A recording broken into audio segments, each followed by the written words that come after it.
বেণী মাধব, বেণী মাধব, তোমার বাড়ি যাব।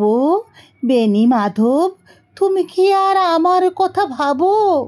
বেণী মাধব মোহন বাঁশি তমাল তরুমূলে বাজিয়েছিলে তখন আমি মালতী স্কুলে।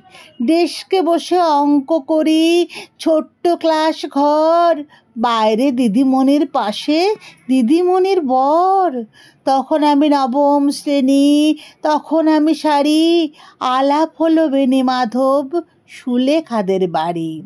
বেণী মাধব, বেণী মাধব, লেখাপড়ায় ভালো, শহর থেকে বেড়াতে এলে আমার রং কালো। তোমায় দেখে এক দৌড়ে পালিয়ে গেছি ঘরে। বেণী মাধব, আমার বাবা দোকানে কাজ করে। কুঞ্জে অলি গুঞ্জে তবু ফুটেছে মঞ্জরি।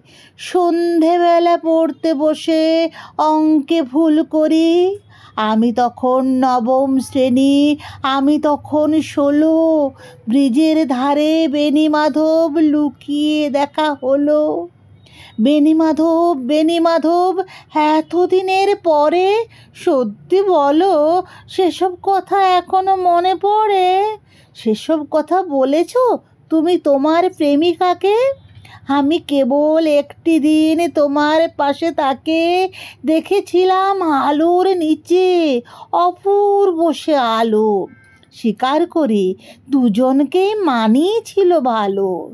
জুড়িয়ে দিল চোখ আমার, পুড়িয়ে দিল চোখ। বাড়িতে এসে বলেছিলাম ওদের ভালো হোক। রাতে এখন ঘুমোতে যায় একতলার ঘরে। মেঝের উপর বিছানা পাতা, জ্যোৎস্না এসে পড়ে। আমার পরে যে বোন ছিল চোরাপথের বাঁকে মিলিয়ে গেছে, জানি না আজ কার সঙ্গে থাকে। আজ জুটেছে, কাল কি হবে? কালের ঘরে শনি। আমি এখন এই পাড়ায় সেলাই দিদিমণি। তবু আগুন বেণী মাধব, আগুন জ্বলে কই?